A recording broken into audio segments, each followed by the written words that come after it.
네, 여러분 반갑습니다. 오늘 오전부터 또 봤지만 이렇게 강단 앞에 섰으니 여러분들에게 다시 한번 인사드리도록 하겠습니다.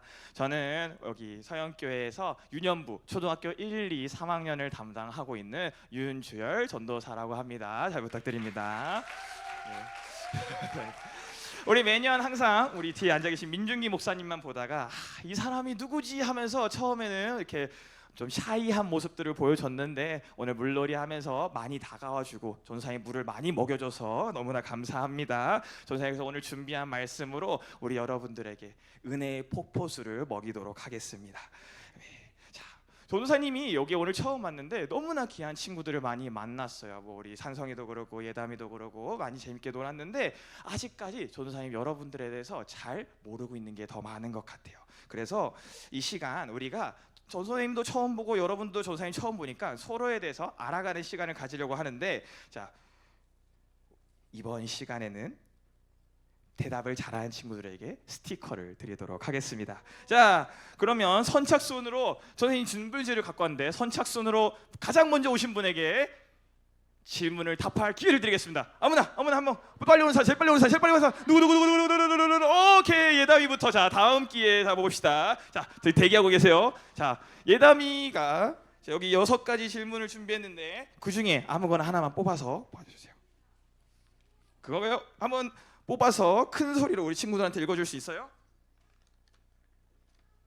여름방학에 가장 하고 싶은 거 한 가지. 여름방학이 지금 왔어요, 그죠? 여름방학에 이거 꼭 하고 싶습니다 하는 거 있어요? 이번 여름방학에 꼭 하고 싶은 거 친구들 보면서 고민 좀 해야 돼요, 그죠? 스티커가 달려있으니까. 학원 일주일 동안 빠지기. 그거 충분히 받을 만합니다. 용기 내서 고마워요. 자, 그러면 그다음 누구? 그다음 빨리. 제일 앞에 있었어요. 자, 그다음 예서 여기 앞 문제 있어요. 좀 이따 줄게요. 자, 레연이도 뭐 어느 거 뽑을래요? 그거 뽑을래요? 주세요. 자, 레연이도 우리 친구들한테 한번 큰 목소리를 읽어주세요. 제일 좋아하는 캐릭터는? 가장 좋아하는 캐릭터, 만화도 상관없고 드라마도 상관없어요. 김부장이요. 김부자예요? 김부자이가 뭐예요? 김부장이요? 드라마 이름이에요. 김부장. 그거 봐도 돼요, 라일이? 라일이 왔으니까 이거 받아가세요. 라일이 왔으니까 받아가세요. 자, 그러면 이제 먼저 예약했던 예서 나오세요. 자,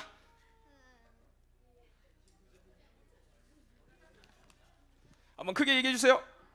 좋아하는 과목과 싫어하는 과목. 학교에서 좋아하는 과목과 싫어하는 과목. 좋아하는 과목은 영어이고요. 영어 좋아하고요. 싫어하는 과목은 진짜 말하기 싫은데 수학이에요. 왜 수학이 싫어? 예서는? 수학 엄청 못해요. 전도사님이 혹시 수학교육과 나왔다는 건 알고 있어요? 오늘 수학을 좋아할 수 있도록 하겠습니다. 오늘 플러스잖아, 플러스. 예서 고마워요. 그래도 용기 내줘서 감사합니다. 자, 우리 팀에는 십자가 스티커가 아직 부족하다. 빨리 나오세요. 우리 팀 부족하다. 민지. 예. 자, 둘 중에 하나. 자, 기대됩니다. 요즘 제일 관심 있는 거, 제일 빠져 있는 거. 요즘 제일 관심 있는 거, 제일 빠져 있는 거 하나만 소개해 주세요. 아이돌인가요?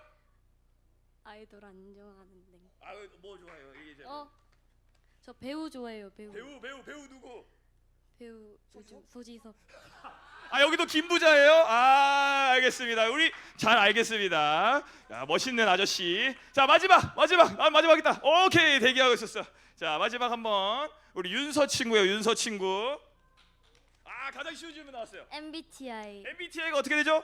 ENTP. ENTP래요. 그래서 본인 성격을 ENTP 잘 맞는 것 같아요, 아닌 것 같아요? ENTP가 또라이거든요. 또라이야. 좀 맞는 것 같아요. 맞는 것 같아요. 자, 수고했습니다. 감사합니다. 자, 우리 친구들에 대해서 이렇게 알아갈 수 있는 시간을 가져본 것 같은데 우리 여러분들이 용기 내줬으니까 전도사님에 대해서 이렇게 좀 소개를 하려고 합니다. 우리 PPT 넘겨주실까요? 네. 오늘 제목은 사도행전 9장 1절부터 19절이 아니라 9절까지인데, 자, 나 플러스 이 물음표라는 제목을 가지고 말씀을 나누려고 해요. 자, 전도사님 소개 잠깐 하도록 하겠습니다. 자, 이게 전도사님 몇 살 때일까요? 자, 저 때가 22살일 때입니다. 22살. 지금 몇 살인지 알아요? 맞아요. 자, 저는 29살이고요. 98년생 호랑이띠입니다. 여기 호랑이띠 있어요? 여기는 없는 것 같아요. 그죠? 자, 그래서 전도사님은 호랑이띠여서 그런지 몰라도 저렇게 귀여운 고양이과 사자나 호랑이 되게 좋아하고요. 고양이 너무 좋아합니다. 자, 그 다음 한번 넘겨주시겠어요? 전도사님은 3살 때 어머니 아버님 따라서 선교사로 몽골에서 17년간 살았어요. 3살부터 20살까지 몽골에 살았단 말이에요. 저기 보면은 저기 제일 조그만한 애기가 바로 저예요. 여러분들하고 비슷한 저 나이대에 초등학교 1학년 유치원생 때 사진입니다. 이때 제가 몽골에 갔잖아요. 몽골 하면 뭐가 제일 유명하죠? 내가 예상했던 답이 안 나서. 몽골 하면은 요즘은 악동 뮤지션이 가장 유명하죠. 악동 뮤지션하고 같은 학교 다녔었어요. 지금은 연락이 안 돼요. 너무나 속상해요. 네, 다음 사진 넘겨주세요. 네, 전선생님 그래서 저기 이제 중학교 2학년 때 여기 중학교 2학년 손? 중학교 2학년 한 명? 한 명밖에 없어? 2명. 2명 이렇게. 저는 중학교 2학년 때 놀던 모습이에요. 재밌게 놀았죠. 네. 전사님은 중학교 때 취미로서 뭘 했냐면 만화랑 애니메이션을 정말 좋아했어요. 그래서 어릴 적에 하도 일본 만화를 많이 보니까 이제는 일본 방송이나 일본 만화를 보면 자막 없이 봐도 이해할 정도로 일본어가 귀에 열렸어요. 야, 여러분 좋은 건 아니에요. 공부 말고 다른 걸 많이 했다라는 거예요. 자, 그리고 한 번만 더 넘겨주시면, 네, 믿겨지지 않겠지만 올해 1월에 4살 어린 우리 아름다운 자매와 결혼도 한 사람입니다. 여러분 양옆에 보세요. 양옆에. 자, 4살 차이 나는 친구들 잘 모릅니다. 잘해주세요. 어떻게 될지 몰라요. 전사님처럼 됐으면 좋겠습니다. 여러분들이 교회 안에서 예쁜 사랑 많이 나누고 형제들끼리 사랑하는 거 아니에요. 주 안에서 사랑할 수는 있는데 어쨌든 그렇게 많이 사랑하고 또 좋은 관계를 많이 쌓아갔으면 좋겠습니다. 자, 오늘 말씀 본문에 대해서 같이 나눠보려고 하는데요. 제가 성경책을 잠시 여기다 뒀던 것 같아요. 네. 우리 오늘 말씀 같이 먼저 나누려고 하는데요. 우리 성경책 갖고 왔나요, 여러분? 예, 좋습니다. 그러면 핸드폰을 꺼내서 혹시 말씀이 있는 친구들을 한번 봤으면 좋겠고 성경책이 있는 친구들이 옆에 있는 친구들하고 함께 나눠봤으면 좋겠어요. 자, 오늘 말씀은 사도행전 9장 1절에서부터 9절까지의 말씀입니다. 사도행전 1장 1절에서부터 9절까지 말씀. 자, 봅시다.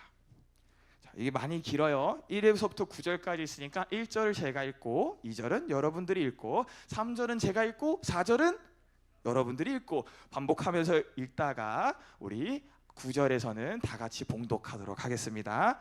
자, 제가 가진 성경으로 신약성경 202페이지에 있습니다. 네, 다 준비된 줄 알고 제가 말씀 읽도록 하겠습니다. 사울이 주의 제자들에 대하여 여전히 위협과 살기가 등등하여 제사장에게 가서 다메섹 여러 회당에 가져갈 공문을 청하니 이는 만일 그 도를 따르는 사람을 만나면 남녀를 막론하고 결박하여 예루살렘으로 잡아오려 함이니라. 사울이 길을 가다가 다메섹에 가까이 이르르니 호련히 하늘로부터 빛이 그를 둘러 비추는지라.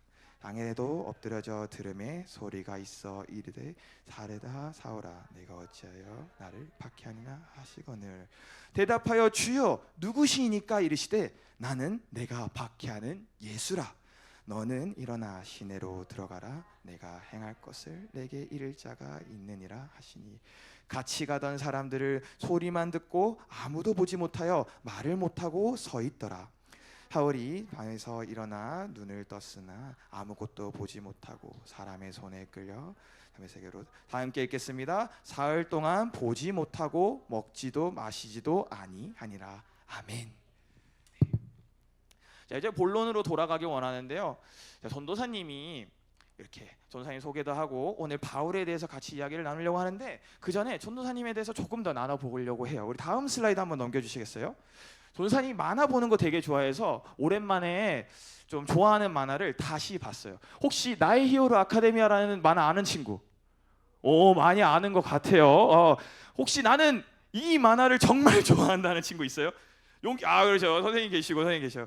자, 뭐 잘 모르는 친구도 있는 거라서 내용을 간단하게 소개하자면 저 가운데 있는 초록머리 친구가 이 세상에는 모든 사람들이 다 한 가지씩의 초능력을 가지고 있어요. 예를 들어 불을 뿜는다거나 아니면 물건을 이렇게 뛰어오르고 내린다든가 하는 그런 초능력을 가지고 있는데 저기 있는 저 초록색 머리 친구는 초능력이 없는 사람으로 태어난 거예요. 그래서 차별받고 놀림당하는 친구였는데 어떠한 계기를 통해서 초능력을 물려받고 최고의 히어로가 되는 이야기거든요.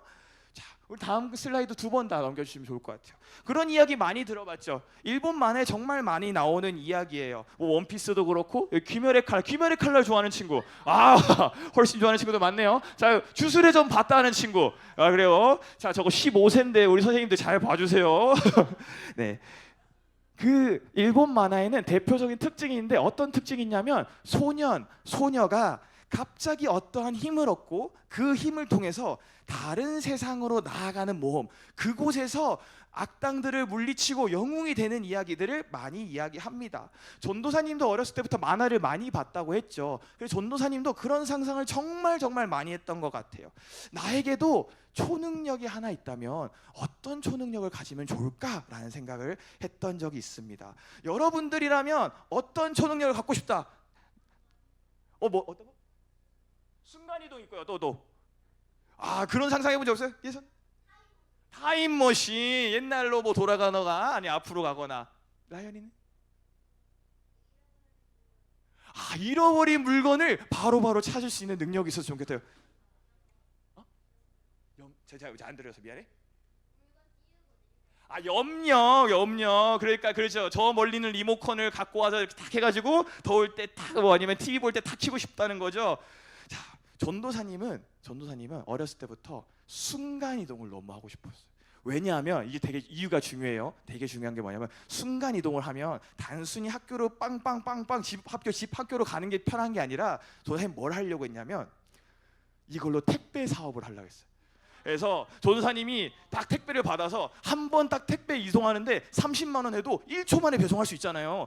한국뿐만 아니라 몽골에도 갈 수 있고 미국으로도 갈 수 있고 이거 하면 대박 나겠다 싶은 거예요. 그래서 전도사님은 상당히 욕심적으로 초능력을 갖고 싶었다. 그러면 정말 떼돈을 벌 수 있지 않을까 하면서 많은 상상을 했던 것 같아요. 그럼 이제 상상 말고 현실로 한번 돌아와서 생각해 봅시다. 자, 지금 내가 인생을 15년, 18년, 19년 정도 살았지만 나의 인생에서 다음 거 한번 넘겨주시겠어요? 나의 인생에서 정말 자랑스러워할 만한 업적이 있다 하는 친구 있어요? 예를 들어서 나의 롤티어는 플래티넘 이상이다. 없어요? 그럼 발로란트 내가 최고 등급 어디까지 받아봤다 하는 친구 있어요? 야 여기는 되게 최고. 몇 분? 다이아 2 박수 한번 주세요. 게임에 온 열정을 쏟은 친구입니다. 자, 그러면 나는 공부를 좀 잘하는 것 같아요. 학교에서. 쉽게 없어요. 공부도 잘해요? 미안하지만 한번 실례가 안 된다면 좀 자랑 좀 해줄 수 있어요? 와, 박수 주세요. 자, 공부도 게임도 열심히 하는 친구예요. 대단하죠? 어떤 우리 친구들은 또 그런 친구들이 있을 거예요. 릴스나 틱톡 같은 거 찍어서 많은 사람들이 봤다거나 하는 친구들도 그렇지. 유튜버도 한대요. 우리 박수 한번 쳐줍시다. 끼가 많은 친구예요, 그죠? 자, 여러분들이 이렇게 인생의 업적들을 같이 얘기했어요. 유명해지는 것도 있고, 혹은 자기의 실력을 드러내는 어떠한 업적들이 있을 수 있는데 조금 더 우리 큰 세상을 한번 나가 봅시다. 조금 더 큰 세상. 여러분, 세상이 말하는 자랑거리는 뭐가 있을까요? 이 세상이 여러분들에게 어떤 사람이 돼야 돼, 어떤 사람이 성공한 사람이야 라고 얘기해요. 처음에 돈이 많은 사람이 정말 행복한 사람이야. 돈이 있으면 모든 걸 할 수 있어 라고 말하는 세상이기도 해요. 그 다음에 또 뭐가 있을까요? 권력. 누구도 나를 무시할 수 없는 절대적인 권력이 있어야 나는 성공한 사람이야, 너는 성공한 사람이야 라고 얘기도 합니다. 또 다른 거는요, 능력. 남들보다 뛰어난 능력이 있는 사람만이 이 사회 속에서, 경쟁 사회 속에서 이길 수 있어 라고 얘기한다고도 하죠. 그 다음에 계속 다 해주시겠어요? 누구보다 매력적인 거. 또 어떤 사람들은 이런 것보다도 명예, 내가 지키는 그 명예가 있어야 행복한 사람이다, 성공한 사람이다라고 이야기합니다. 많은 사람들이 이것들이 여기 적혀 있는 것들이 나의 인생을 변화시킬 황금 열쇠라고 생각하고 다른 사람들보다 뛰어나기 위해 하나라도 더 갖기 위해 미친 듯이 경쟁하면서 살아가고 있습니다.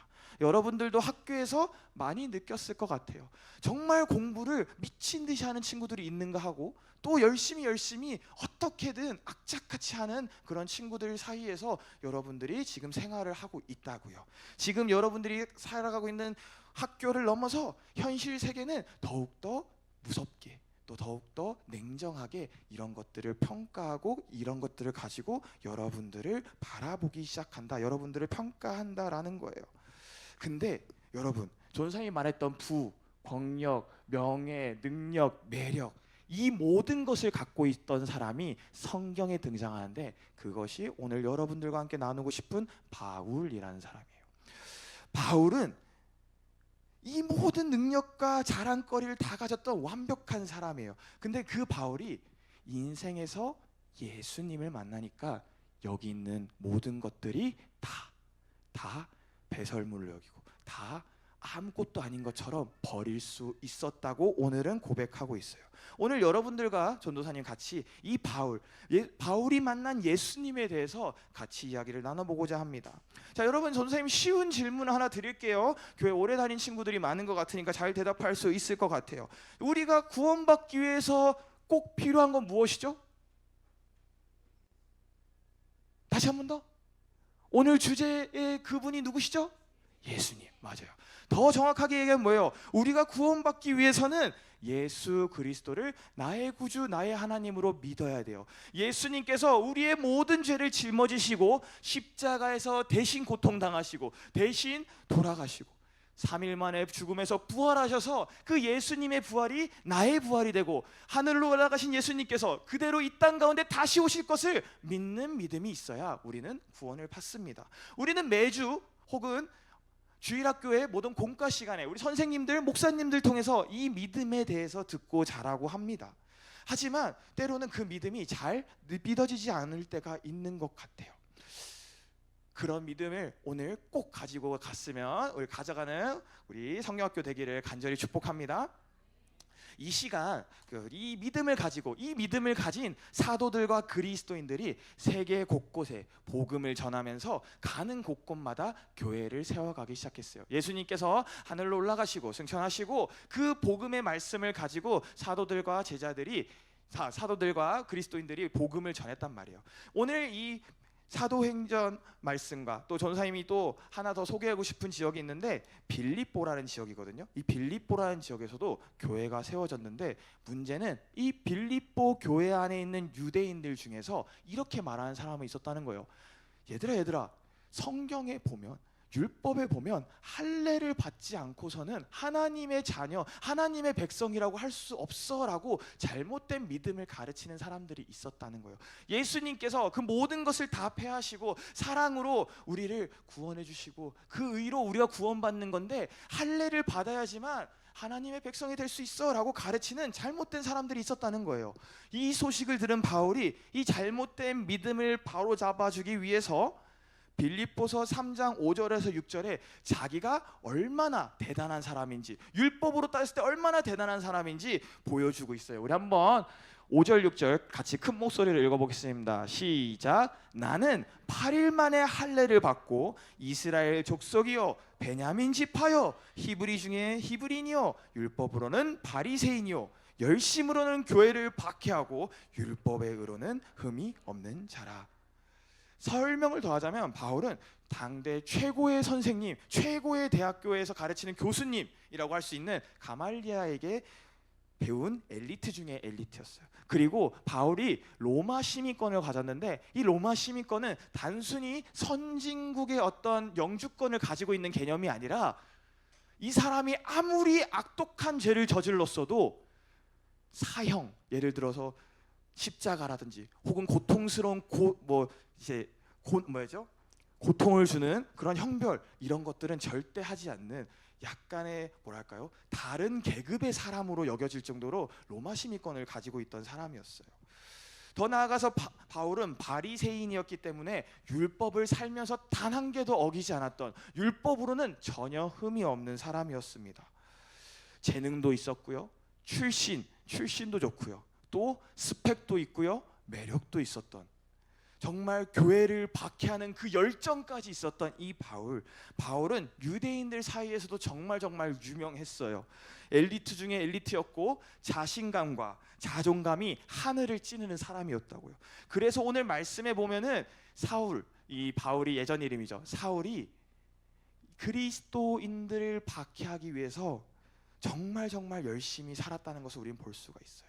이 유대인 사회의 구조, 하나님 말고 예수님을 전하는 교리와 신앙을 뒤흔드는 저 예수 믿는 악당 같은 그리스도인들을 다 감옥에 잡아넣으려고 다메섹으로 가는 길이었다는 거예요. 오늘 말씀에 보면은 이 바울이 다메섹으로 가는 길에 갑자기 하늘에서 태양보다 더 강렬한 빛이 바울과 바울의 일행들을 비추면서 이렇게 말씀합니다. 우리 함께 읽은 말씀인데요. 다음 말씀 함께 우리 사도행전 9장 4절에서 5절 말씀 함께 읽어볼까요? 시작. 땅에 엎드려져 들음에 소리겠어 이르시되 사울아 사울아 내가 어찌하여 나를 박해하느냐 하시거늘 대답하여 주여 누구시니까 이르시되 나는 내가 박해하는 예수라. 예수님으로부터 뿜어져 나오는 그 찬란한 빛 앞에 바울은, 세상 무서울 거 없었던 바울은 두려움을 느끼고, 또 세상 두려울 거 없었던 바울의 눈은 멀어버렸어요. 육신으로는 하나도 부족한 없었던 이 바울이 눈이 멀어버렸다고요. 다른 사람의 손을 빌리지 않고는 단 한 발짝도 걸어갈 수 없는, 누군가에게 의존해야 하는 장애인이 됐다라는 거예요. 이 충격에 바울은 무려 3일간 밥도 먹지 못하고요, 물도 마시지 않았어요. 그때 동안 그렇게 생각합니다. 내가 평생 믿고 자랑했던 것들은 다 무엇이었을까? 바울이 믿고 따랐던 가치관과 그 완벽한 세상이 다메섹에서 예수님을 만남으로써 다 무너져 내린 거예요. 여러분들이라면 어땠을 것 같아요? 내가 믿고 왔고, 내가 지금까지 이거는 정말 중요한 거야 라고 믿고 왔던 것들이 하나도 중요하지 않고 모든 것이 사라질 때 여러분들은 어떤 마음을 느낄 것 같아요? 전도사님이 바울이었다면 정말 세상이 무너지는 그런 절망을 느꼈을 것 같아요. 하나님 이게 무엇입니까? 지금까지 그럼 난 뭘 하고 산 겁니까? 나의 인생엔 어떤 의미가 있습니까? 하면서 많이 절망하고 좌절했을 것 같아요. 그렇게 3일이 지나고 하나님께서 아나니아를 보내주십니다. 그 아나니아가 바울에게 안수를 하니까 바울의 눈을 막고 있었던 것, 바울의 눈을 멀게 했던 비닐이 벗겨지고 바울이 다시 앞을 보게 됐어요. 근데 여러분, 더 놀라운 거는 이 눈을 뜬 바울의 행동이 정말 놀라운 행동이에요. 우리 사도행전 9장 18절 20절 말씀을 함께 읽기 원하는데요. 우리 큰 목소리 한번 읽어봅시다. 시작. 즉시 사울의 눈에서 비닐 같은 것이 벗어져 다시 보게 된지라 일어나 세례를 받고 음식을 먹음에 강건하여 지니라. 사울이 다메섹에 있는 제자들과 함께 며칠 있을 새 즉시로 각 회당에서 예수가 하나님의 아들이심을 전파하니. 우리 20절 말씀 너무 중요하니까 한 번 더 읽어봅시다. 시작. 즉시로 각 회당에서 예수가 하나님의 아들이심을 전파하니. 며칠 전까지만 해도 예수 믿는 사람들을 모두 죽이려 했던, 거기에 열심히 있었던 바울이 3일간 아무것도 먹지 못하고 아무것도 마시지 못하고 흑암 중에 있을 때에, 흑암 중에 있던 그 시간을 지나니까 어떻게 변화된 거예요? 눈을 뜨자마자 이 율법주의자가 세례를 받았고요, 음식을 먹는데 음식을 먹은 이유가 뭐예요? 강건해져서 즉시 회당에 가서 예수님을, 하나님의 아들을 전파하기 위해서 먹었다는 거예요. 그걸 위해서 본인이 살아가기 시작했다라는 거예요. 사람들에게 여러분 예수님이 진짜 하나님의 아들이십니다라는 복음을 전하기 시작했다라는 거죠. 사랑하는 여러분, 예수님을 만난 사람들은 바울처럼 변화를 맞이하게 됩니다. 오늘 그래서 바울처럼 예수님을 만난 전도사님, 예수님을 만나서 변화됐던 전도사님의 이야기를 잠깐 여러분들과 나누고자 합니다.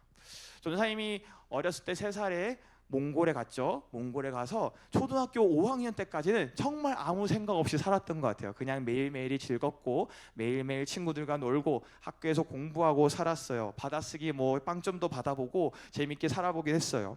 근데 5학년 때 전도사님의 인생을 바꿔줄 정말 귀한 선생님을 한 분 만나게 됩니다. 그 선생님 덕분에 저는 공부라는 걸 처음 해봤어요. 공부라는 걸 처음 해보기도 하고 그러면서 하면 할 수 있다라는 것을 저한테 가르쳐 주신 분이에요. 또 무엇보다도 우리 선생님이 제일 기억에 남는 건 뭐냐면 매일매일 저녁 9시마다 전도사님이랑 선생님이랑 손을 붙잡고 기도했어요. 네, 전도사님이 하나님을 만날 수 있도록, 예수님을 만날 수 있도록 선생님과 전도사님과 이제 반 친구들 다 같이 기도를 했단 말이에요. 그 기도 시간에 예수님께서 전도사님 만나 주셨고, 아, 내가 하나님의 자녀구나, 사랑받는 하나님의 자녀라는 것을 그때 처음 깨달았어요. 너무나 기뻤어요. 그래서 선생님과 함께하는 모든 시간이 그때부터 예수님의 말씀이 너무나 재밌고 성경이 너무나 재밌었어요. 그런데 우리 담임 선생님께서 다시 한국으로 가시고 전사님이 그 의욕이 점점 떨어진 거예요. 하나님의 말씀을 더욱더 사랑했던 마음도 사라지고 점점 기도도 안 하게 되고 그렇게 점점 우울해지면서 중학교 1학년이 되면서 믿음을 아예 잃어버렸어요. 전사님이 그런 생각을 하게 되는 거예요. 중학교 1학년쯤 되니까 나는 왜 이 몽골 땅에 와서 살고 있는 거지? 그때 전도사님이 정말 운동을 잘했어요. 운동을 얼마나 잘했냐면 전도사님이 그 100m 달리기 여기서 혹시 제일 빨리 100m 내가 몇 초 뛴다 하는 친구 있어요? 아, 전도사님이 100m 달리기 몇 초까지 떴냐면 11초 후반까지 떠봤어요. 몽골에서 그런 아무런 뭐 기술도 없이 혼자서 11초까지 떠봤는데 여러분들 잘 믿겨지지 않겠지만 상당히 놀라운 기록이에요. 네, 그렇게 하기도 하고 정말 모든 사람들이 너는 운동을 하면은 한국에 정말 인재가 될 거야, 한국을 바꾸는 스포츠 스타가 될 거야 라고 얘기해 줬었어요. 근데 정말 그렇게 해서 운동선수를 너무나 하고 싶었는데 전도사님 어디 살았다고요? 몽골 살았다고요. 몽골은 당시에 후진국이었어요. 그런 어떠한 스포츠의 기반도 없었고 운동을 제대로 공부할 수 있는 선생님도 없었어요. 특히나 전도사님은 몽골에서는 외국인이었죠. 차별받는 외국인이었단 말이에요. 외국인이 전문적으로 운동할 수 있는 시설이 없던 몽골에서 전도사님은 그냥 좋아하는 운동을 매일매일 혼자서 훈련할 수밖에 없었어요. 그러면서 그 생각 진짜 많이 했어요. 내가 만약에 한국에서 살았더라면 내 재능을 꽃피울 수 있었을 텐데 하나님 왜 나를 몽골로 보내주셔서 아무것도 할 수 없는 이렇게 바보 같은 사람을 만들었지? 하면서 하나님 정말 많이 원망했던 것 같아요. 그래도 선교사님이신 부모님의 체면이 있기 때문에 매주 교회는 갔어요. 매주 교회 가고 또 교회에서 봉사도 열심히 했어요. 왜냐하면 선교사님 아들인데 저희 막 뺀질거리고 막 믿음 없는 모습 보여주면 부모님이 욕 먹으니까 부모님 열심히 수고하는데 부모님 욕 먹이긴 싫어가지고 열심히 했어요. 이미 망한 인생이라 생각하고 공부도 안 하고 그때부터 페인처럼 만화만 본 거예요. 아까 얘기했잖아요. 일본어 잘하는 게 자랑이 아니라고요. 도피를 한 거예요. 하나님으로부터 도망간 거예요. 하나님 만나지 않고 하나님 말씀으로부터 도망가서 만화 보고 시간을 허비했어요. 전도사님이 아직도 기억에 남는 이 마음 상처가 하나 있는데 뭐냐면 정교사님을 양육하던 한 목사님이 계셨거든요. 그 목사님이 전도사님한테 뭐라 그랬냐면 그렇게 썩은 동태눈깔로 예배당에 앉아 있을 거면 집에나 가라고 했어요. 그만큼 전도사님이 정말로 믿음 없이 그저 교회 생활을 했다고요. 그렇게 말씀하실 정도로 믿음이 많이 무너져 내린 심각한 상황이었어요. 그래서 그런지 지금 전도사님이 중학교 1학년부터 3학년 때 기억을 떠올리라고 하면은 기억에 남는 게 하나도 없어요. 분명 친구들하고 같이 공부도 했고 친구들하고 축구도 했고 뭐 운동도 한 것 같은데 그때의 나의 모습이 정말 아무것도 기억이 안 나는 검은색으로 약간 가려져 있어요. 그러던 어느 날 그렇게 해서 고등학교 1학년이 됐어요. 고등학교 1학년이 됐는데 고등학교 1학년 1학기 중간고사를 봤어요. 중간고사를 봤는데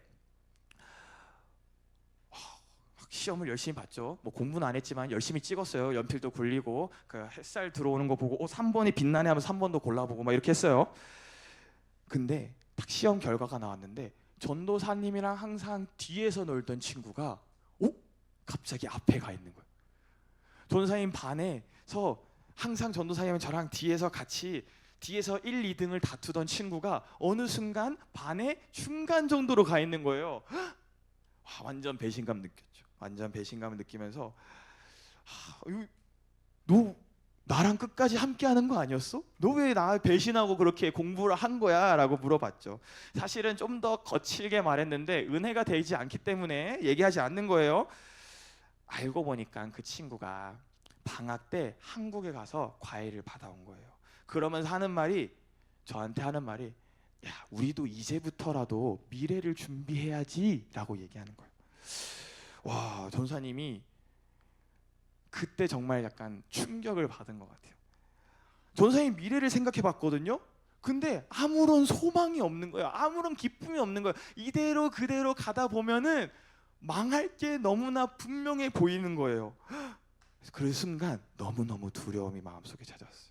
내 미래를 생각해 보니까 이렇게 살다가는 아무것도 없이 그저 희망도 없이 다른 것에 뭐 알코올, 술이나 담배나 다른 것에 의지하며 살아가는 그런 사람이 될 것 같은 거예요.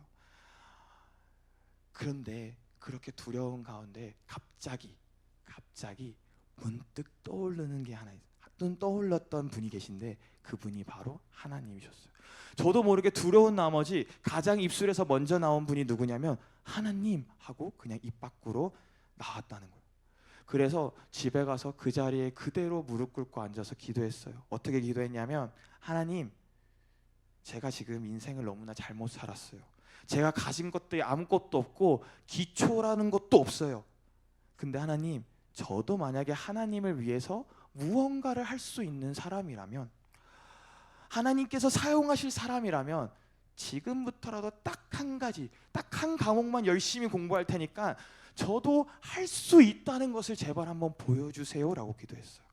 염치 없이 100점 달라는 기도는 안 할게요. 그래도 그래도 하나님, 초등학교 6학년 때 나처럼 초등학교 5학년 6학년 때 하나님을 열심히 따랐던 나를 기억해 주시고 그때처럼 나도 하려면 할 수 있다라는 것을, 하나님과 함께 한다면 할 수 있다는 것을 꼭 알 수 있는 점수를 받고 싶어요 라고 공부했어요. 전도사님 이렇게 기도하고 나서 어떻게 했을 것 같아요?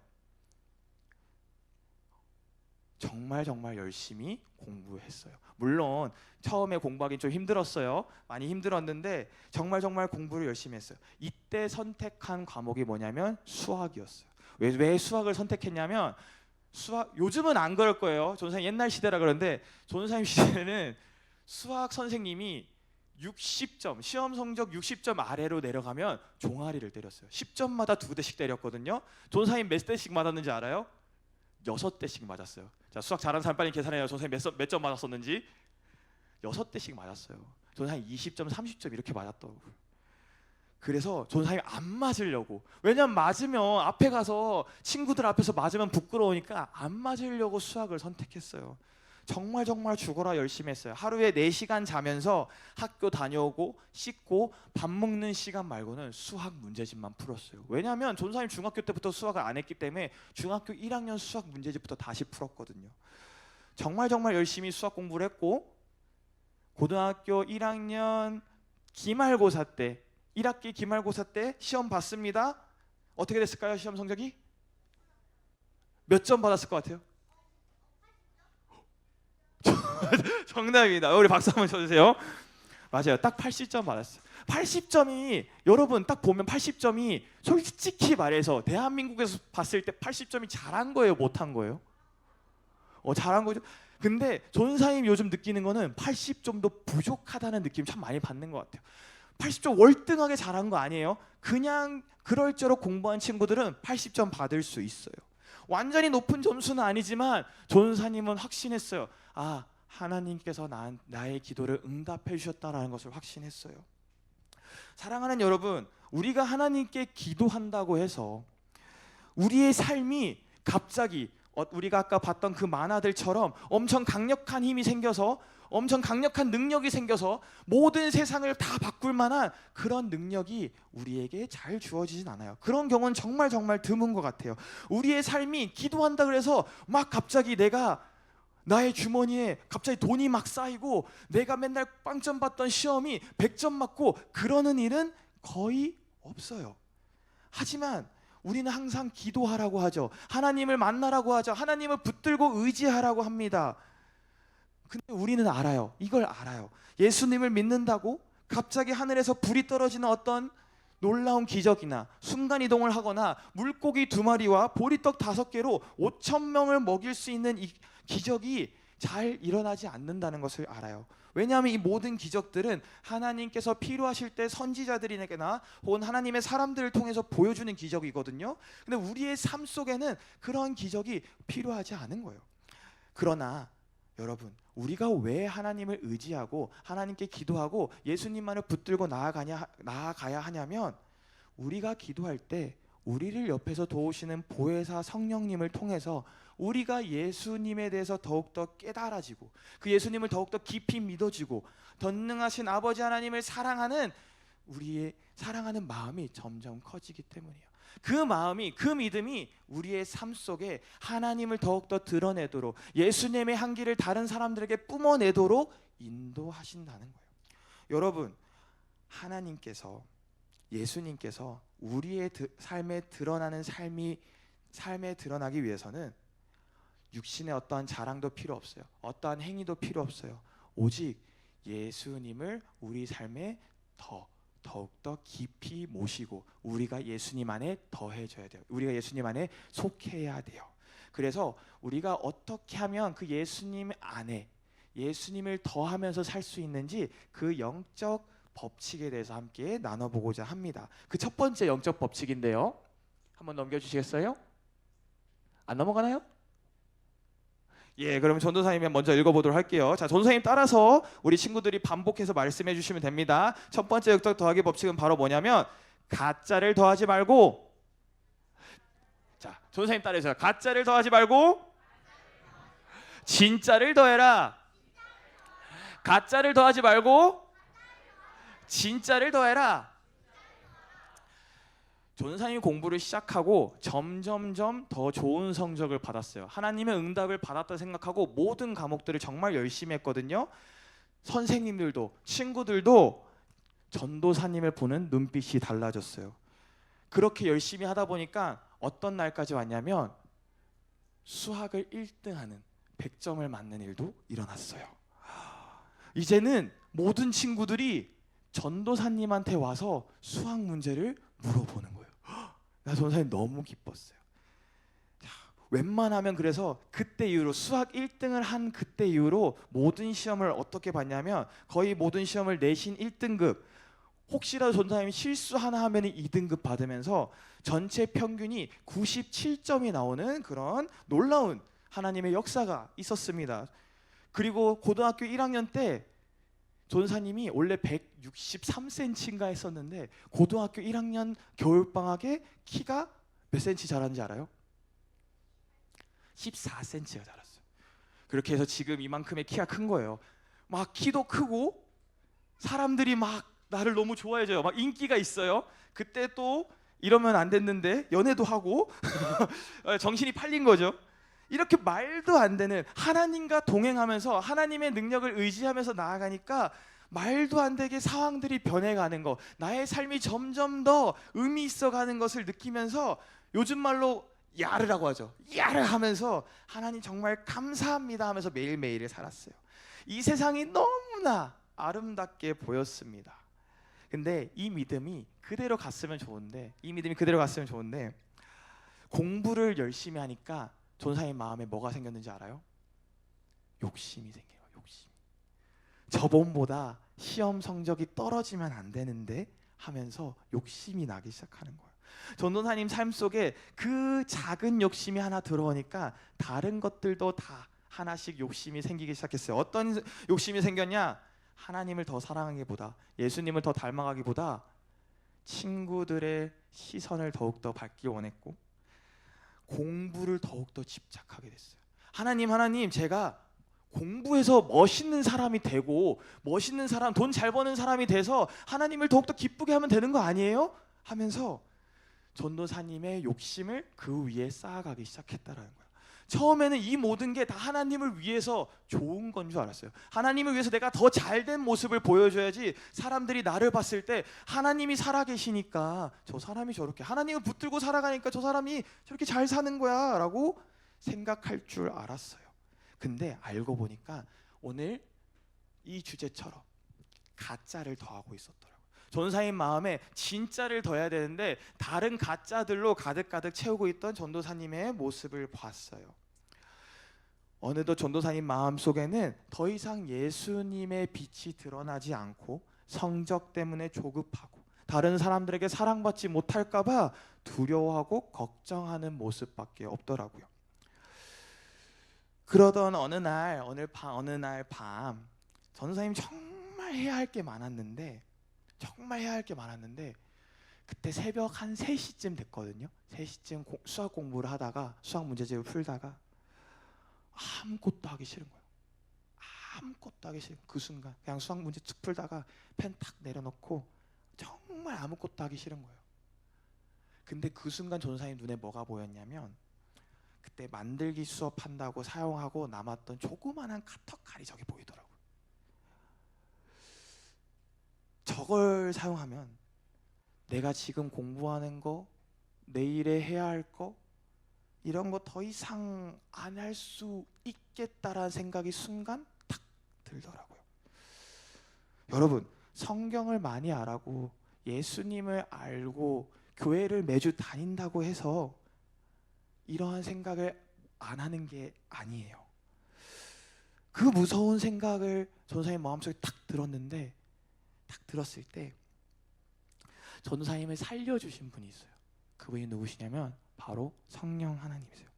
그 무서운 생각이 딱 들었을 때 갑자기 전도사님 마음속에 막 전도사님이 짓누르는 엄청난 두려움을 전도사님 마음에 주셨어요.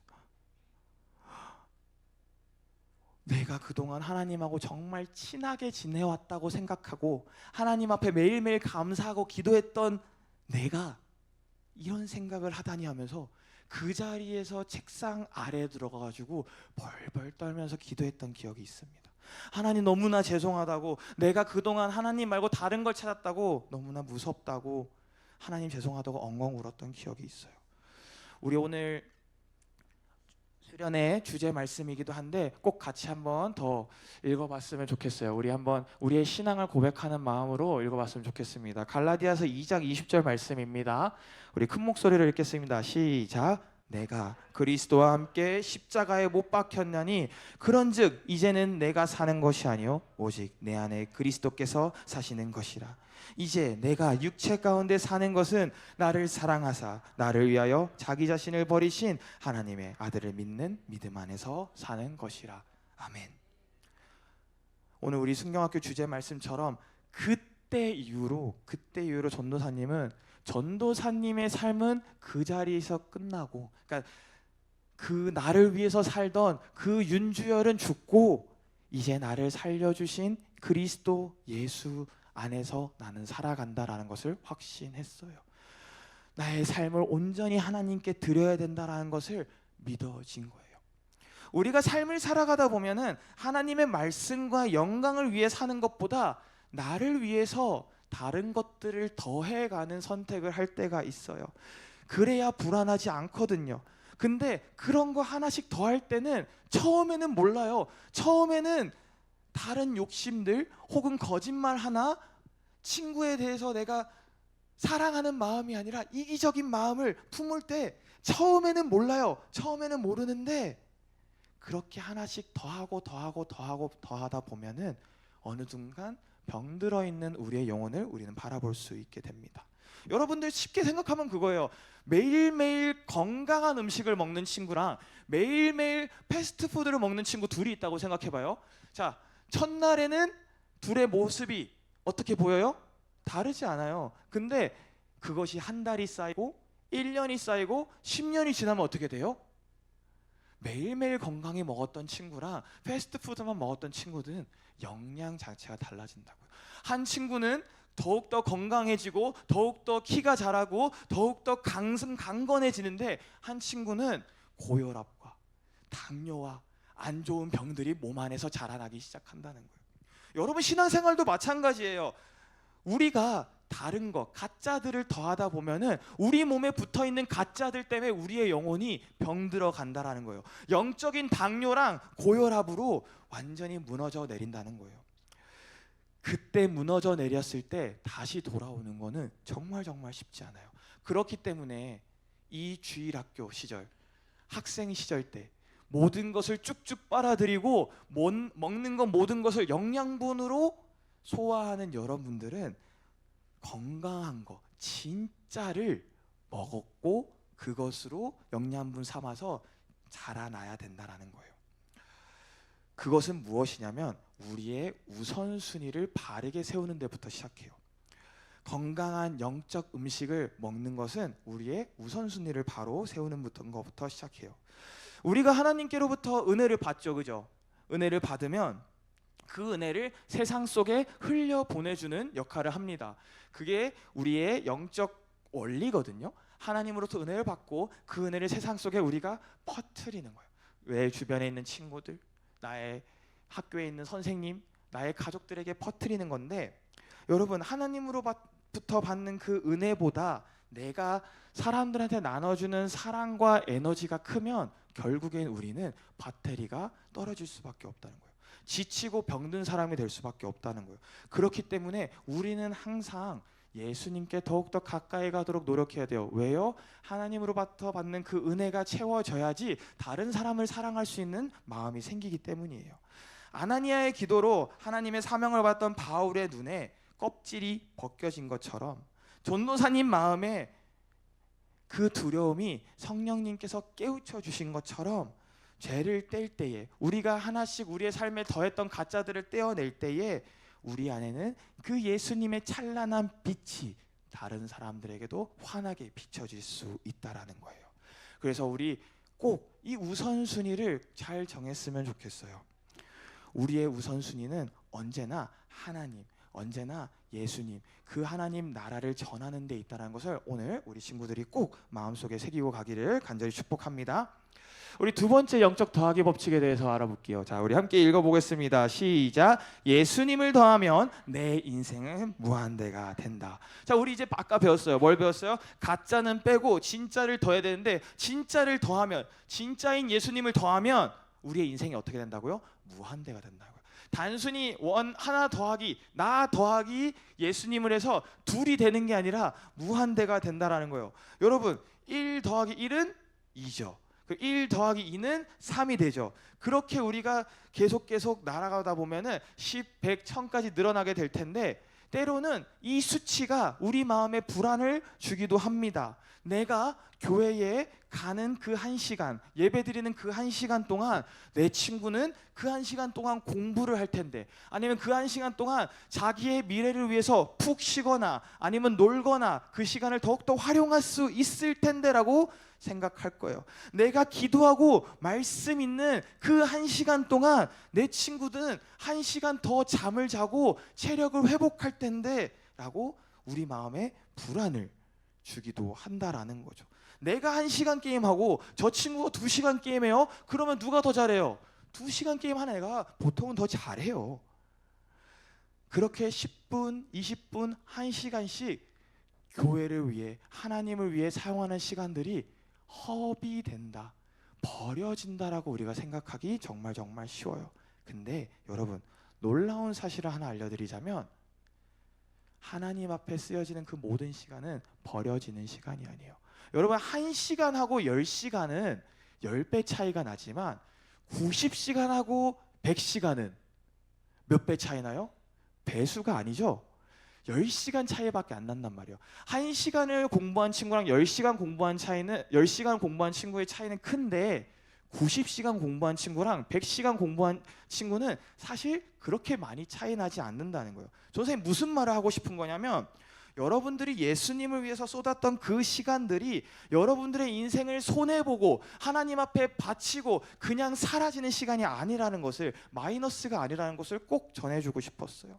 오히려 예수님을 닮아가기 위해서 쏟은 그 시간이 예수님을 더욱더 알아가고 하나님과 더욱더 긴밀한 교제 가운데로 나아가는 그 놀라운 일, 그리고 하나님이 우리에게 주신 그 부름의 상을 위해서 달려가는 일이라는 것을 꼭 알았으면 좋겠습니다. 이 말씀을 한번 다시 읽어보기 원하는데 빌립보서 3장 10절에서 14절 말씀이에요. 우리 10절 전도사님, 11절 여러분 이렇게 번갈아 가면서 한 번 더 읽어보도록 하겠습니다. 자, 우리 많이 피곤한 거 압니다. 네, 끝까지 한번 힘내봅시다. 자, 읽어봅시다. 제가 읽을게요. 내가 그리스도와 그 부활의 권능과 그 고난에 참여함을 알고자 하여 그의 죽으심을 본받아 내가 이미 얻었다 함도 아니요 온전히 이루었다 함도 아니라 오직 내가 그리스도 예수께 잡힌 바 된 그것을 잡으려고 달려가노라. 형제들아, 나는 내가 잡힌 줄을 알지 아니하고 오직 하늘 즉 뒤에 있는 오늘고 함께 읽겠습니다. 표대를 향하여 그리스도 예수 안에서 하나님이 위에서 부르신 부름의 상을 위하여 달려가노라. 사랑하는 여러분, 예수님만을 붙잡으면은 우리 인생은 성공한 인생이에요. 그것이 우리 삶의 목적이에요. 바울도 이 진리를 깨닫고 표대를 향하여 그리스도 예수 안에 있는 하나님이 위에서 부르신 그 부름의 상을 위하여 달려간 거예요.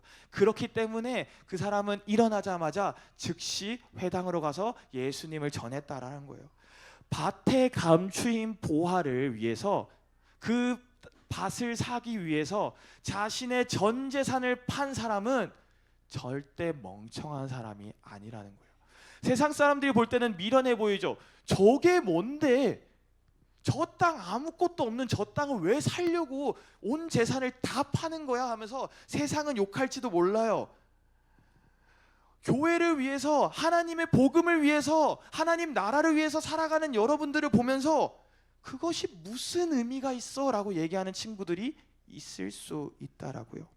하지만 여러분 그 영원한 생명을 위해서, 하나님 나라를 위해서 달려가는 것은 절대 손해보거나 절대 멍청한 짓이 아니에요. 너무나 귀한 우리의 생명을 살리는 일이고 이 세상을 살리는 귀한 사명이라는 거예요. 그렇기 때문에 여러분, 절대 세상에 사라질 것들에 여러분들의 시간과 열정을 쏟기보다 여러분들의 삶의 영원한 생명, 무한한 생명을 주시는 예수님만 붙들길 간절히 소망합니다. 이 말이 예수님과 교회 외에 다른 일, 뭐 공부나 아니면 다른 것, 게임 절대 하지 말라는 말이 아니에요. 우리 김 부장 보지 말라는 말이 아니라고요.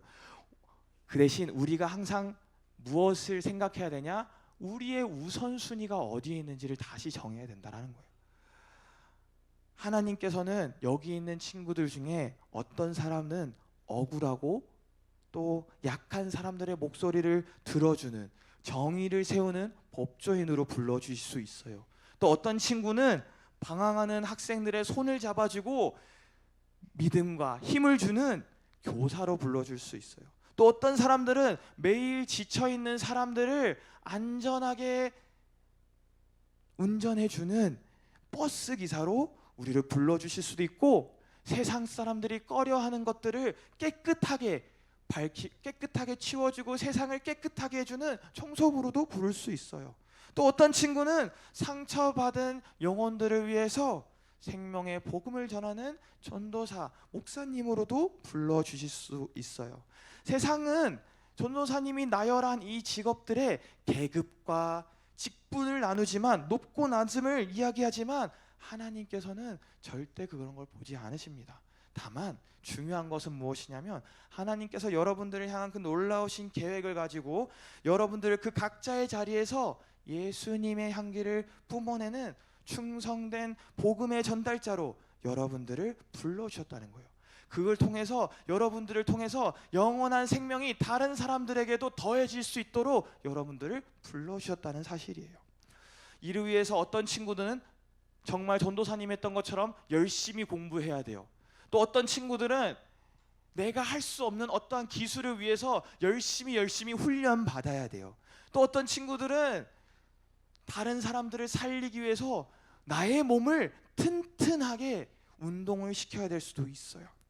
그러나 하나님께서 예수 그리스도를 믿는 우리를 향하신 그 놀라운 계획을 신뢰하고 소망하면서 나아갈 때에 하나님께서 우리를 절대 가만두지 않으시고 하나님의 길로 붙들고 인도해 가신다는 거. 여러분들 절대 하나님께서 여러분을 놓지 않으신다는 것을 꼭 기억했으면 좋겠습니다. 네, 전사님 말씀이 많이 길어졌는데 우리 말씀을 마무리하려고 해요. 여러분들, 전사님 제가 진지하게 여러분들에게 하나 묻고 싶은 게 있습니다. 우리 한번 다음 슬라이드 넣어주시겠어요? 여러분들 악동 뮤지션의 소문의 낙원이나 옥상 달빛의 수고했어 오늘들을 들어본 적 있나요? 처음 들어보는 친구들도 있는 것 같아요. 또 우리 중학생 친구들은 좀 아는 친구들도 있는 것 같은데, 많은 사람들이 이러한 어떤 사람들의 노래, 뭐 한노로 씨도 있고 여러 가지 가요들을 들으면서 펑펑 울기도 하고 엄청난 위로를 받아요. 오늘도 수고했어. 너를 위한 낙원이 준비되어 있어. 이런 메시지에 감동을 받고 위로를 받는다고요. 근데 여러분, 왜 온 우주를 창조하신 하나님께서 세상 끝날까지 여러분들과 함께 하신다는 그 말씀을 읽을 때 왜 우리는 눈물 흘리거나 그 말씀에 큰 위로를 받지 못할까요? 나는 이 말씀에 정말 이런 노래들보다 하나님이 나를 끝까지 함께 하시는구나, 세상 끝날까지 나와 함께 하시는구나 하면서 위로받는 친구들이 있나요? 대단한 친구예요. 왜 하나님의 말씀이 세상의 노래의 가사보다 내 마음에 감동을 주지 못하는 건가? 우리 세상의 노래들을 들을 때 혹은 세상의 문화들을 소비할 때 꼭 기억해 봤으면 좋겠어요. 그 이유는 딱 하나밖에 없어요. 우리 안에 그 말씀이 얼마나 귀한지, 그 안에 있는 예수님 안에 있는 우리가 정말로 그 말씀 안에 거하고 말씀이 내 안에 거하는 것을 체험하지 못했기 때문에 그래요. 우리가 예수님 안에 온전히 더해지지 않았기 때문에, 그 예수님 안에 깊게 들어가 있지 않기 때문에 그래요. 머리로 알고 귀로는 들었지만 내 삶 속에서 그 말씀이 능력으로 나타나지 않기 때문에 그렇다는 거죠. 우리 빌립보서 3장 8절에서 9절 말씀을 전사님 읽어보려고 하는데 읽겠습니다. 또한 모든 것을 해로 여김은 내 주 그리스도 예수를 아는 지식이 가장 고상하기 때문이라. 내가 그를 위하여 모든 것을 잃어버리고 배설물로 여김은 그리스도를 얻고 그 안에서 발견되려 함이니 내가 가진 의는 율법에서 난 것이 아니요 오직 그리스도를 믿음으로 말미암은 것이니 곧 믿음으로 하나님께로부터 난 의라. 아멘. 바울은 예수님을 다메섹 도상에서 만나고 기도했어요. 기도한 거예요.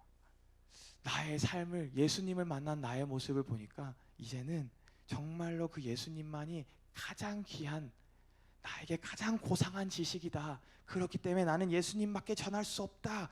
예수님이 나의 자랑이다 라고 전했다는 거예요. 예수님 전하는 게 너무나 신나고 좋았다는 거예요. 자기가 가지고 있는 부나 권력과 명예를 다 버릴 정도로 예수님과 하나 되는 그 기쁨이 이전에 자신이 누렸던 기쁨보다 더 컸다라는 거예요. 우리 반주자 선생님들 나오셔서 같이 좀 반주해 주셨으면 좋을 것 같은데, 우리 베드로의 고백 한번 반주 부탁드리겠습니다. 예수님께서 여러분 바울을 만나 주신 것처럼 예수님께서 우리를 만나 주시기 위해 지금 여러분들을 이 자리에 불러 주셨어요. 이 여름 방학의 어떤 성경학교가 그저 방학이기 때문에, 여름이니까 시간이 남으니까 친구들이랑 놀고 싶어서 온 곳이 아니에요. 하나님께서는 오늘 밤 다메섹 길에서 바울을 만나 주신 것처럼 여러분들을 만나기 위해 여러분들을 이 교회, 이 오대교회에 함께 모아 주셨어요. 사랑하는 여러분, 바울이 시력을 잃고 깜깜한 어둠 속에서 밥도 못 먹고 물도 못 먹고 지낸 그 3일 동안 뭐 했는지 알아요? 우리 사도행전 9장 11절 말씀에 이렇게 기록되어 있어요.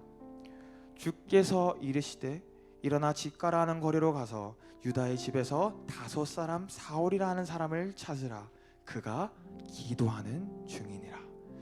바리새인이었던 바울은 분명히 앞을 보이지 않는 그 암울하고 외로운 어둠 속에서 하나님께 기도했어요. 하나님, 내가 진리라고 생각했던 그 믿음과 세상이 한순간에 무너져 내렸습니다. 내가 쌓아왔던 그 모든 것들이 거짓이었습니다. 내가 맞다고 생각했던 길, 나의 존재 이유가 다 박살나 버렸습니다. 하나님, 이제 저는 어떻게 살아야 할까요? 기도 중에 바울은 유일하게 내가 믿을 수 있는 한 가지를 찾습니다.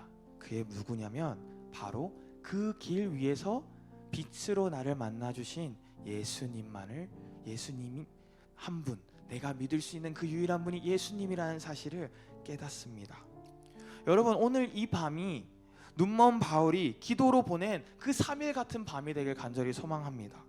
세상에서 잘 나가고 싶고 남들에게 인정받고 싶어서 아둥바둥했던, 조마조마했던 우리의 그 모든 마음들, 그 모든 모습들 예수님의 십자가 아래 다 내려놓기를 원합니다.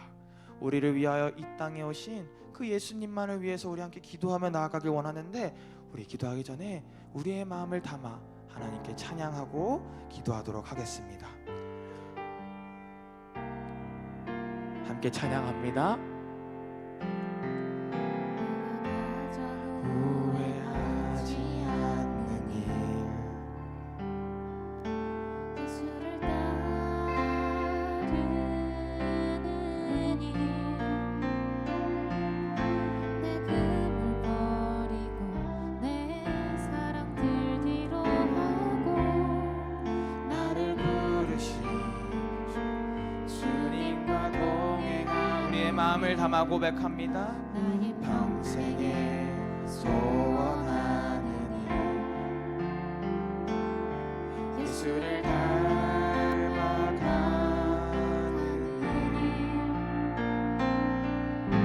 모든 마음 제하시고 사랑을 가르치신 나의 예수님을 사랑하는 날 부르심에 감사, 날 부르심에 감사, 날 놓지 않으신 감사, 하늘 보자 버리고 날 사랑하심에 감사, 나의 모든 삶을, 나의 모든 인생을 예수님과 함께 날 부르심에 감사, 날 부르심에 감사, 날 놓지 않으신 감사, 하늘 보자 버리고 날 사랑하심에 감사, 나의 모든 삶을, 나의 모든 인생을. 예수님과 함께 우리 아이들 앉아있는 공간에 불을 꺼주셨으면 좋을 것 같아요. 우리 이 시간 우리 모두 눈을 감고 함께 기도하길 원합니다. 우리 아무도 눈치 보지 마세요. 오직 이 시간 눈 감은 그 눈앞에 예수님하고 나만 있다 생각하고 예수님께 간절히 기도하기 원합니다. 예수님 만나고 예수님 안에서 온전히 더해졌던, 예수님 안에 속해 있던 그 바울이 달라진 모습처럼, 예수님, 오늘 저도 예수님 만나서 변화받고 싶습니다. 저도 예수님 안에 더해지고 싶습니다. 그렇게 예수님의 삶 안에 내가 온전히 더해져서 예수님과 하나 되는 은혜를 이 자리에 경험하게 하여 주시옵소서. 그렇게 나의 평생에, 내 남은 모든 평생에 유일한 자랑이 예수님이 되게 하여 주시옵소서. 우리 온전히 주님과 나와 함께 기도하며 주님의 이름 크게 부르짖고 간절히 기도할 자리로 나가겠습니다. 기도합니다. 주여, 아버지 하나님, 이 시간 우리의 마음을 통해서 예수 그리스도를 우리 마음속에 더하고 예수님 안에 더욱더 거할 때에 우리의 삶의 새로운 기쁨들이, 이전과는 비교할 수 없는 기쁨들이 우리 안에 있음을 고백합니다. 주여 아버지 하나님, 이 시간 온전히 나의 삶 속에, 나의 삶 속에 찾아오신 그 예수님을 주님 만나게 간절히 소망합니다. 우리의 자녀들 온전히 예수님 안에 거할 수 있도록 도와주시옵소서. 바울을 만나서 바울이 변화되었던 것처럼 우리의 삶에 예수님을 만나 변화되는 삶을 간절히 소망합니다. 온전히 주님의 그 삶을 따라가며 예수님 닮아가는 제자 되길 간절히 소망합니다. 주 아버지 하나님, 나의 남은 평생의 유일한 자랑이 오직 예수님이 되게 하여 주시옵소서. 오직 예수님이 되게 하여 주시옵소서. 온전히 주님만을 붙들고 나아가길 간절히 소망합니다. 사랑의 아버지 하나님, 오늘 말씀을 통해 예수님을 만난 바울이 어떻게 변화되었는지 함께 나눴습니다. 늦은 이 밤 온전히 우리가 함께 진심을 다해 기도했던 것처럼 우리의 마음 가운데에 온전히 예수님 더해 주셔서 우리가 예수님 안에 더욱더 깊이 더해져서 바울처럼 변화되고 오직 나의 남은 평생의 자랑이 예수님이 되는 우리 안동의 모든 우리 자녀들, 하나님의 자녀들 될 수 있도록 도와주시옵소서. 온전히 주님만을 붙들고 나의 우선순위를 바로 정해 예수님을 향해 아버지 하나님의 그 나라를 향해 열정과 정성을 다해 나아가는 우리 자녀들 될 수 있도록 주님 붙들어 주시옵소서. 주님, 너무나 힘든 시기를 지나갑니다. 나의 인생의 한 시간 한 시간이 너무나 귀한 시간을 지나갑니다. 하지만 주님 이 시기에 나의 시간을 주님께 드립니다. 주님, 나를 책임져 주시옵소서. 온전히 나를 붙들어 주시옵소서. 아버지 하나님께서 나를 불러주신 그 놀라운 계획 가운데에 내가 순종하면서 나아가노니 하나님이 위에서부터 나에게 주실 그 부름의 상을 소망하며 나아가노니 아버지 하나님, 이곳에서 기도하는 모든 주의 자녀들 주님 기억하여 주시고 붙들어 주시고 세상 끝날까지, 아니 천국에서도 온전히 주님과 함께 참된 기쁨을 누리며 살아가는 예수님의 제자들 될 수 있도록 주님 허락하여 주시옵소서. 주님, 오늘의 예배를 마치고 이제 각자의 자리에 돌아가 취침합니다. 오늘 밤에도 우리를 안전하게 보호하여 주시고 내일 더욱더 큰 은혜와 더욱더 큰 그 말씀의 은혜 가운데에 우리를 붙들어 주시고 초대하여 주시옵소서. 온전히 나의 구주, 나의 하나님을 고백하는 우리 자녀들 될 수 있도록 이 모든 성경학교 시간과 함께하여 주시고 주님의 뜻대로 우리를 인도하여 주시옵소서. 살아계신 그리고 우리와 영원히 함께하시는 우리의 영원한 생명 되신 예수님의 이름으로 기도합니다.